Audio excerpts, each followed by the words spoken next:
as we are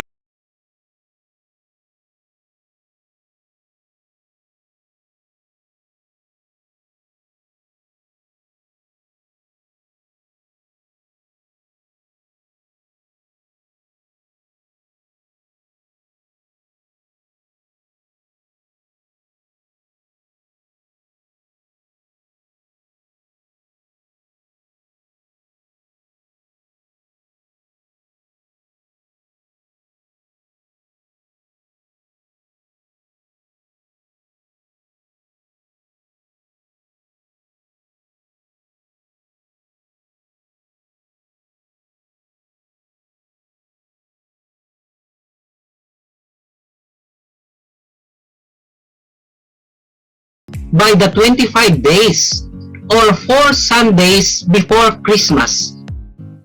It is defined as a time of coming or arrival.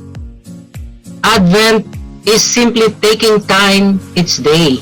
But for us Filipinos, we start preparing already for Christmas, not during Advent, but very early.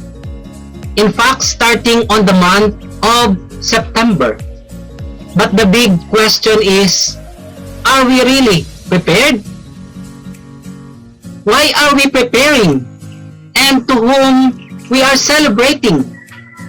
This is the main reason why we need to understand what is Advent and the real essence of Christmas. Advent is the period of 4 Sundays or 4 weeks before Christmas. It is a Sunday after the memorial of Christ the King that ends the ordinary time of our Catholic liturgical calendar. Advent means coming in Latin. This is the coming of Jesus Christ into the world. Christians use the 4 Sundays of Advent to prepare and remember the real essence of Christmas. While Christmas is a season of hope, peace, joy, and love for the celebration of the coming of our Savior, Jesus Christ.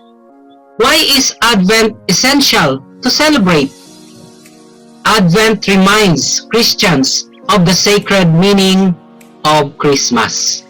Despite the secular preparations taking place, that is, making decorations, buying gifts, and going to parties and great festivities, but most importantly, Advent must remind us, all Christians, to remember and prepare for the birth of Jesus in our hearts.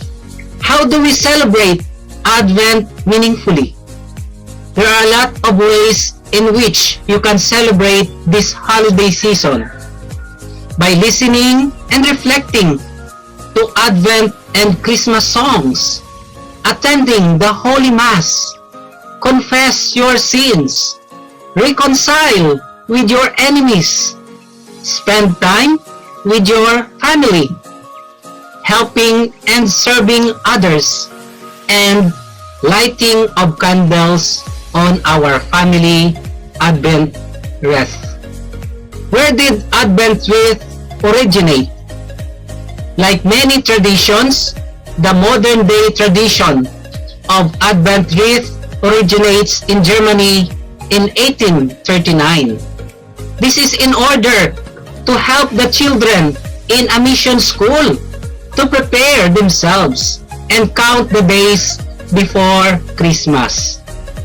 The Advent wreath consists of an evergreen 4 candles, and these 3 candles are purple candles and 1 is rose in color.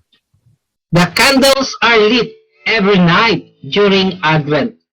1 candle on the first week, then an additional candle for each successive weeks. What do the 4 candles of Advent represents? The 4 candles represent the 4 weeks of Advent, and 1 candle is lit each Sunday But on our school setting, it is during Monday assembly. 3 of the candles are purple because the color violet is a liturgical color that signifies a time of prayer, penance, and sacrifice. The first candle on the first Sunday of Advent symbolizes hope, especially during this time of pandemic situation. The second candle on the second Sunday of Advent symbolizes peace that we need in our world. And the third candle on the third Sunday of Advent is pink, symbolizes joy, or we call it Gaudete Sunday, day of celebration of happiness. And lastly, the fourth candle on the fourth Sunday of Advent symbolizes love, that love must prevail in this world as we celebrate this season of Christmas. Why is the purple the color of Advent? The color is associated to Advent is an ancient times of the color of royalty. So the liturgical color of Advent is a symbol of looking forward to welcoming of our King. What does Advent wreath symbolizes?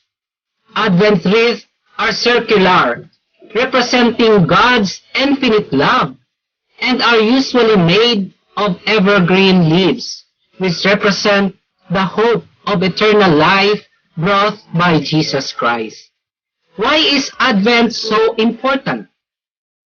The Advent season invites us to step away from what we can be a frenzied time of parties and shopping, but to consider how we commemorate the birth of Jesus, to prepare ourselves wholeheartedly and faithfully to one of the holiest times in a year in our Catholic Christian faith.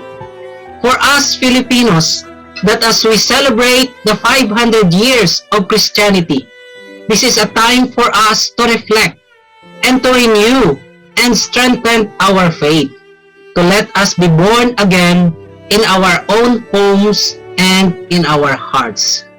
By putting one of these Advent wreath in our own homes, we, as Dominican Catholic Christians, are inviting the Spirit of Christ to stay always in our school and in our own families.